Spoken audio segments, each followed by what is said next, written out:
Hello everyone. In this video lecture I am going to talk about the Mendel and his work on inheritance. तो चलिए start करते हैं कि Mendel ने किस तरीके से इनहेरिटेंस पर अपना वर्क किया. इनहेरिटेंस आई थिंक आपको पता होगा इनहेरिटेंस, क्योंकि लास्ट वीडियो लेक्चर में हमने इसमें समझाया था characters which are passing from the one generation to the next. This process is known as the inheritance. यानी कि ऐसे कैरेक्टर्स जो कि एक जनरेशन से दूसरी जनरेशन के अंदर पास आउट होते हैं उनको इनहेरिटेंस कहते हैं. प्रीवियस जनरेशन के कैरेक्टर्स जो नेक्स्ट जनरेशन है उसके अंदर पास आउट होना ही क्या कहलाता है, इनहेरिटेंस कहलाता है. तो इसी चीज़ को मेंडल ने अपने एक्सपेरिमेंट के अंदर प्रूव किया था. तो first you should know who is the father of genetics. So Gregor Johann Mendel is the father of genetics. तो ग्रेगर जोन मेंडल ही किस नाम से जाने जाते हैं, फादर ऑफ जेनेटिक्स के नाम से जाने जाते हैं, क्योंकि इनहेरिटेंस के ऊपर सबसे पहले इन्होंने ही वर्क किया. इन्होंने हालांकि लोग पहले से जानते थे कुछ चीज़ें इनहेरिटेंस के बारे में, बट उससे उन्हें ये साइंटिफिकली इस चीज़ के बारे में नहीं पता था कि इनहेरिटेंस नाम की भी कोई चीज़ होती है. तो इसको जो साइंटिफिकली प्रूव किया था वो ग्रेगर जोन मेंडल ने किया था. इसीलिए जो ग्रेगर जोन मेंडल हैं वही फादर ऑफ जेनेटिक्स के नाम से जाने गए. और हालांकि कुछ टाइम तक इनका जो वर्क है वो हाइड रहा था, वो लोगों के सामने नहीं आ पाया था, क्योंकि लोग उस वक्त ये जो इनहेरिटेंस प्रोसेस है ना वो मानना नहीं चाहते थे कि इनहेरिटेंस नाम की भी कोई चीज़ है. वो गॉड में बिलीव करते थे. उनको लगता था कि ये जो भी होता है वो सिर्फ गॉड की मर्ज़ी से होता है, और जो कैरेक्टर्स पास आउट हो रहे हैं एक जनरेशन से दूसरी जनरेशन के अंदर ये भी गॉड की वजह से हो रहे हैं. मतलब भगवान जो चाहते हैं वैसा होता है. वो इस इनहेरिटेंस नाम के इस वर्ड को या जीन को, इन चीज़ों को एक्सेप्ट करने के लिए तैयार ही नहीं थे. तो इसीलिए जो ग्रेगर जोन मेंडल थे उनका वर्क काफ़ी टाइम तक हाइड रहा था. But after some time 3 scientist आए और उन्होंने इनके वर्क को पूरे पब्लिश किया, और उन तीनों ने क्या किया, rediscovery of Gregor zone Mendel's work. जो ग्रेगर जोन मेंडल का वर्क था उसकी रीडिस्कवरी की और उसको लोगों के सामने लेकर आए, और उन्होंने बताया कि जो आज हम बता रहे हैं उसको तो पहले ही ग्रेगर जोन मेंडल ने प्रूव कर दिया है. तो ये इनकी कुछ हिस्ट्री थी जो बताना ज़रूरी था आप लोगों को, जिससे कि अब आपको ये जो इनहेरिटेंस वाला प्रोसेस है ये आपको अच्छे से समझ में आएगा. ठीक है, अब पहली बात तो हमने ये जान ली who is known as the father of genetics. तो Gregor Johann Mendel known as the father of genetics. ठीक है, and what is inheritance, characters which are passing from the one generation to the next. This process is known as the inheritance. And who did work on inheritance, Gregor Johann Mendel work on inheritance. तो किसने work किया inheritance पर, Gregor Johann Mendel ने work किया. ठीक है, and काफ़ी time तक इनका वर्क हाइड रहा, तो वो आपको ज़्यादा आपके लिए इम्पॉर्टेंट नहीं है, बट मैंने आपको सिर्फ नॉलेज के लिए बता दिया है. अब यहाँ से इम्पॉर्टेंट बात हम स्टार्ट करते हैं जो इन्होंने बताया अपने एक्सपेरिमेंट में. Started is a experiment on plant breeding and hybridisation. कि जो प्लांट की ब्रीडिंग होती है और हाइब्रिडाइजेशन होता है, प्लांट की ब्रीडिंग पर और हाइब्रिडाइजेशन पर इन्होंने अपना एक्सपेरिमेंट किया. प्लांट ब्रीडिंग यानी कि सिंपली हमने 2 प्लांट लिए या एक ही स्पीसीज़ के हमने 2 प्लांट लिए, और उन दोनों प्लांट्स के बीच में जो क्रॉसिंग होती है उसको हम कहते हैं प्लांट ब्रीडिंग. और हाइब्रिडाइजेशन क्या होता है कि एक ये डिफरेंट स्पीसीज़ है और एक ये दूसरी स्पीसीज़ है. ये स्पीसीज़ 1 है, ये कोई दूसरी स्पीसीज़ है 2 है, और इनके बीच में जब इनके बीच में जब क्रॉसिंग ओवर कराई जाती है उसको हाइब्रिडाइजेशन कहते हैं. यानी कि जो डिफरेंट स्पीसीज़ के बीच में जो क्रॉसिंग कराई जाती है उसको हाइब्रिडाइजेशन कहते हैं. प्लांट ब्रीडिंग तो सेम स्पीसीज़ के अंदर भी प्लांट ब्रीडिंग होती है और डिफरेंट स्पीसीज़ के अंदर भी प्लांट ब्रीडिंग होती है. तो ठीक है, अब नेक्स्ट है इसमें ही proposed the law of inheritance in living organisms. तो इन्होंने अपना वर्क किसमें दिखाया था, जो लिविंग ऑर्गेनिजम्स होते हैं वहाँ पर इन्होंने अपने इसको लॉ को प्रपोज़ किया. क्योंकि एक्सपेरिमेंट जब लिविंग ऑर्गेनिज्म के अंदर कर रहे हैं तो जाहिर सी बात है कि इनका एक्सपेरिमेंट जो है वहीं शो होगा, और वहीं पर इनके जो लॉ हैं, जो इनहेरिटेंस के लॉ हैं वो वहीं पर दिखाई देंगे. ठीक है, ये हमने स्टार्टिंग में आपको ही बता दिया था कि ग्रेगर जोन मेंडल जो हैं वो कौन थे, फादर ऑफ जेनेटिक्स के नाम से जाने जाते थे. ठीक, अब नेक्स्ट है इसमें plant selected by the Mendel. तो मेंडल ने किस प्लांट को सेलेक्ट किया अपने एक्सपेरिमेंट के लिए, he did select Pisum sativum means garden pea. तो इन्होंने किसको, पाइसम सटाइवम. ये जो पाइसम सटाइवम है ये इसका साइंटिफिक नेम है, और गार्डन पी कॉमन नेम है. आप समझते ही इंग्लिश में इसको पी बोलते ही हैं मटर को. तो ही used A number of the contrasting character for the garden pea. तो गार्डन पी के ऊपर इन्होंने मतलब गार्डन पी जो है इसको इन्होंने चूज़ किया था, सेलेक्ट किया था अपने एक्सपेरिमेंट के लिए। क्यों किया था? क्योंकि इसके अंदर काफ़ी सारे कंट्रास्टिंग कैरेक्टर्स होते हैं। ये जो गार्डन पी होती है इसके अंदर काफ़ी सारे कंट्रास्टिंग कैरेक्टर्स होते हैं, जिसकी वजह से इन्होंने इस गार्डन पी को सेलेक्ट किया था। तो क्या कंट्रास्टिंग कैरेक्टर्स होते हैं? तो मेनली इसके अंदर 7 कंट्रास्टिंग कैरेक्टर्स होते हैं।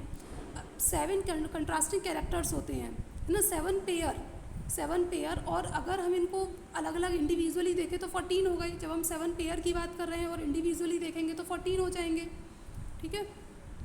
तो इन्होंने क्या किया कि अपने एक्सपेरिमेंट के लिए इन्होंने गार्डन पी को सेलेक्ट किया। और क्यों सेलेक्ट किया? क्योंकि इसके अंदर काफ़ी सारे कंट्रास्टिंग कैरेक्टर्स थे, इसलिए इन्होंने इसको चूज़ किया। तो पहला कंट्रास्टिंग कैरेक्टर क्या था? इन्होंने ये जो लिया कि ये इसके ऊपर वायलेट और वाइट, ये इसके अंदर कंट्रास्टिंग कैरेक्टर्स थे। इन्होंने यहाँ पर क्या है, ट्रेड्स, कैरेक्टर या ट्रेड्स बोल सकते हैं, dominant trait and recessive trait. अच्छा, यहाँ पर एक फ़र्क है, ट्रेट और कैरेक्टर अगर ये आप इंग्लिश में देखेंगे तो दोनों का मतलब गुण है, पर यहाँ पर ये जिस रेफरेंस में इन दोनों वर्ड को यूज़ किया गया है, कैरेक्टर मतलब होता है एक बड़ी टर्म हो गई और जो ट्रेट है वो एक छोटी टर्म हो गई, ठीक है। जो कैरेक्टर है वो एक बड़ी टर्म है और ट्रेट जो है छोटी टर्म है। तो मतलब कैरेक्टर के अंदर ट्रेट्स आ रही हैं, कैरेक्टर के अंदर ट्रेट्स आ रही हैं, यानी कि एक ही कैरेक्टर के 2 ट्रेट्स, एक ही कैरेक्टर की 2 ट्रेट्स। जैसे कि फ्लावर कलर, फ्लावर का कलर है तो फ्लावर क्या है, कैरेक्टर हो गया, फ्लावर क्या है, कैरेक्टर हो गया।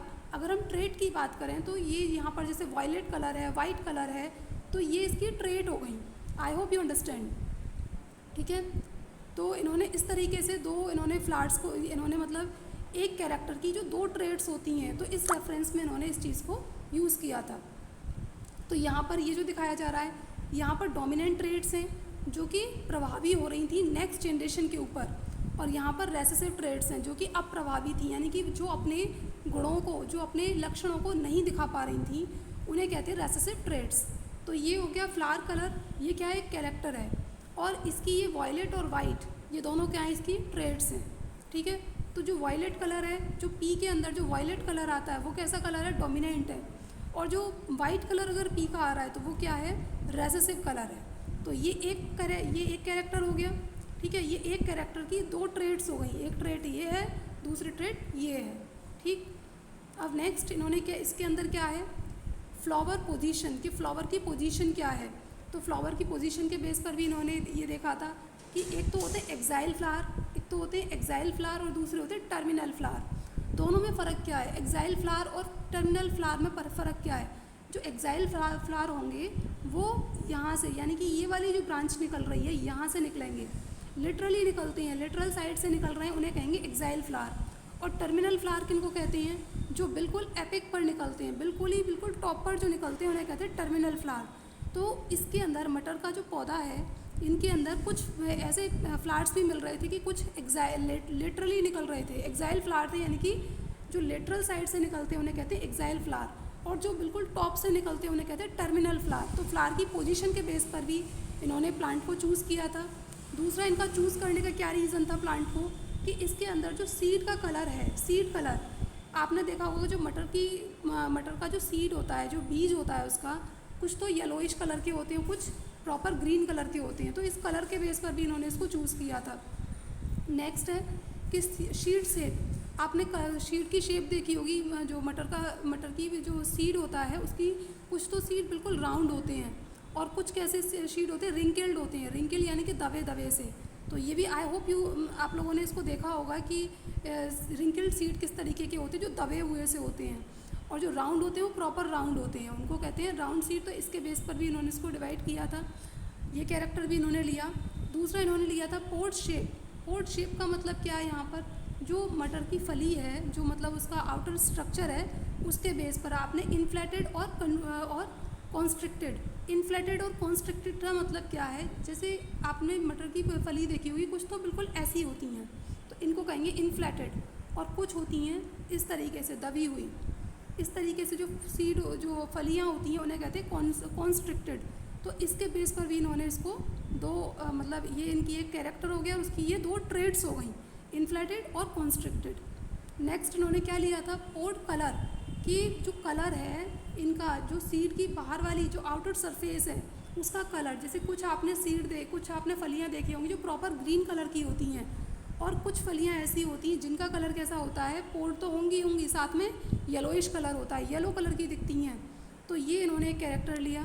और लास्ट कैरेक्टर क्या था इनका, लास्ट कैरेक्टर इन्होंने प्लांट की हाइट को लिया, कि इसके अंदर जो मटर है इसके अंदर कुछ पौधे तो बहुत ज़्यादा टॉल मिलते हैं और कुछ कैसे मिलते हैं, बहुत ज़्यादा ड्वार्फ मिलते हैं। तो यानी कि ये एक कैरेक्टर हो गया, और ये क्या है, इसकी दो ट्रेड्स हो गई, एक कैरेक्टर की दो ट्रेड्स, ठीक है, टॉलनेस और ड्वार्फनेस। दोनों ही आप सोचिए कि दोनों ही हाइट को रिप्रेजेंट कर रही हैं, बस उसमें फ़र्क क्या है कि एक जो हाइट का कैरेक्टर है, हाइट का कौन सी ट्रेड हो गई, लंबाई वाली ट्रेड को दिखा रही है, और दूसरी हाइट की शॉर्ट वाली ट्रेड को दिखा रही है। तो इसके बारे में इन्होंने कैरेक्टर लिया।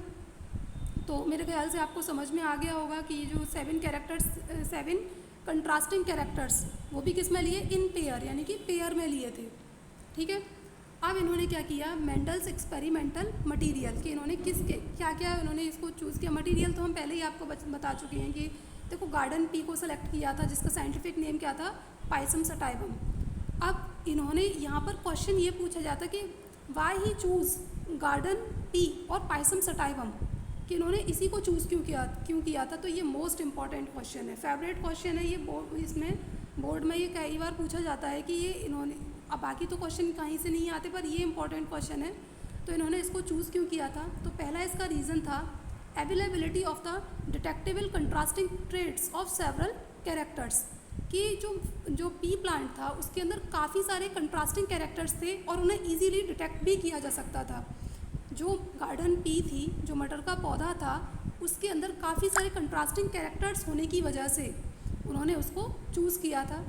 नेक्स्ट इसका रीज़न क्या है कि short life span of plant, जो पौधा है उसकी लाइफ स्पैन बहुत छोटा था, यानी कि जो उसका जीवन काल था, लाइफ स्पैन यानी कि उसका जो जीवन काल था, लाइफ स्पैन जो थी बहुत ज़्यादा छोटी थी, जिसकी वजह से उन्होंने पी प्लांट को चूज़ किया था, क्योंकि कम टाइम में उन्हें ज़्यादा रिजल्ट मिल रहा है। तो जाहिर सी बात है, हर आदमी किसी ऐसे ही पौधे को सेलेक्ट करेगा जो बहुत जल्दी मैच्योर हो जाए, बहुत जल्दी अपने रिजल्ट को दे दे, तो ऐसे ही प्लांट को चूज़ करेगा। तो उन्हें तलाश थी ऐसे ही प्लांट की, तो जिसमें उन्हें फाइनली क्या मिला, पी प्लांट मिला, और उसमें इन्होंने चूज़ किया अपने एक्सपेरिमेंट के लिए। दूसरा इसका रीज़न ये था। तीसरा रीज़न क्या था इसका, normally allow self fertilisation but cross fertilisation can also be carried out, यानी कि नॉर्मली इसके अंदर क्या होता है, सेल्फ फर्टिलाइजेशन, यानी कि ऐसे प्लांट्स जो अपने आप ही फर्टिलाइज हो जाते हैं, उन्हें किसी भी हेल्प की या फिर उसकी किसी एजेंट की नीड नहीं होती है। जैसे कि बटरफ्लाई है या फिर जो इंसेक्ट होते हैं वो अपने साथ पॉलन ग्रेन्स को चिपका के ले जाते हैं, फिर दूसरे साइड में मतलब किसी अदर प्लांट के ऊपर पहुंचा देते हैं। तो ऐसा इन्हें इसकी नीड नहीं थी, सेल्फ फर्टिलाइजेशन कर ही सकते थे। साथ ही साथ ये किसके लिए और एबल थे, ये क्रॉस फर्टिलाइजेशन भी कर सकते थे, यानी कि इनके अंदर दोनों काम हो सकते थे, सेल्फ फर्टिलाइजेशन भी हो सकता था और दूसरा क्रॉस फर्टिलाइजेशन भी हो सकता था, जिसकी वजह से इन्होंने पी प्लांट को चूज़ किया। और लास्ट रीज़न क्या है, large number of seeds produced, यानी कि एक बार एक्सपेरिमेंट कराने पर इनको काफ़ी सारे सीड मिल रहे थे, एक बार एक्सपेरिमेंट कराने पर ही इनको काफ़ी सारे सीड मिल रहे थे। तो ये भी रीज़न था इस पी प्लांट को चूज़ करने का, ठीक है। तो मेरे ख्याल से आपको समझ में आया होगा। अब वीडियो ऑलरेडी 13 मिनट की हो चुकी है, तो इसीलिए मुझे ये वीडियो यहीं स्टॉप करनी पड़ेगी, क्योंकि फिर काफ़ी लंबी वीडियो हो जाएगी। नेक्स्ट वीडियो लेक्चर में हम बात करेंगे मेंडल्स एक्सपेरिमेंट की, कि फाइनली इन्होंने कौन सा एक्सपेरिमेंट किया, और इनके काफ़ी सारे एक्सपेरिमेंट थे, लॉ ऑफ डोमिनेंस, और उसमें उन्होंने प्रूफ किया था। तो वो जो सीरीज़ है उसके बारे में हम नेक्स्ट वीडियो लेक्चर में बात करेंगे। आई होप कि आपको समझ में आया हो, क्लियर हुआ हो, और अगर ये आपको समझ में आया, क्लियर हुआ है, तो प्लीज़ हमारे चैनल को लाइक कीजिएगा, सब्सक्राइब कीजिएगा और ज़्यादा से ज़्यादा इस वीडियो को शेयर कीजिएगा। Thank you students.